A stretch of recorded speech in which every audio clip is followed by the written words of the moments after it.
About 3 years ago, I started a nonprofit foundation called Purple Hearts Reunited, and we find lost or stolen medals of valor and attempt to return them either to the veteran who earned them or their families. Since we started the foundation, we've been successful in returning over 100 medals to date to families all over the country. We receive a record number of medals per week, around 2 to 3 medals, and we currently have over 300 medals of valor that we're attempting to return to families.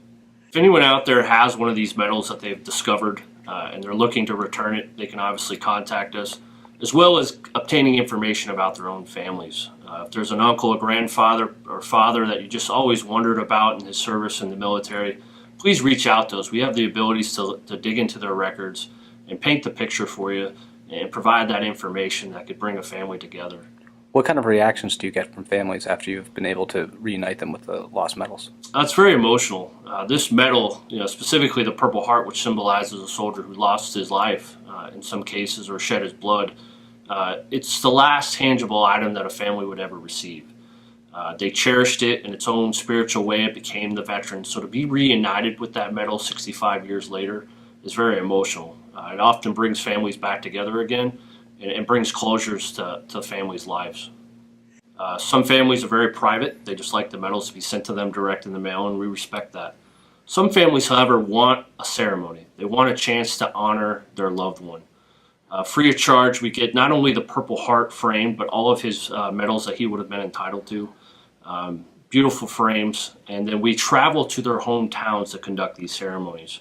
Last year alone, we were in 24 states, and typically 200 to 300 people in attendance. It's an opportunity to tell his story or her story, paint the picture of what type of Americans they were and that ultimate sacrifice that they gave us so that we could be a free nation. We try to make them very educational, and to hear that family perspective and telling us who he was or who she was really brings them back to life, and that's really special. So being a full-time captain obviously makes it difficult. I'd have it no other way. I've served my country proudly for the last 17 years. But I'm in uniform 9 to 5. I have a new family, married with a kid, another kid on his way.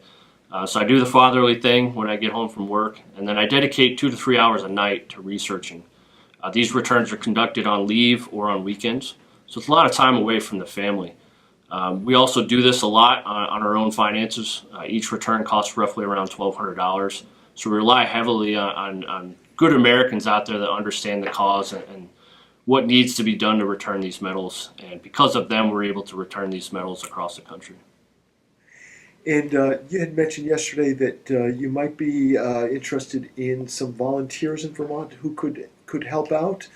Tell us a little bit about that. Sure. Based off my military schedule, I'm only able to return about 35 medals a year.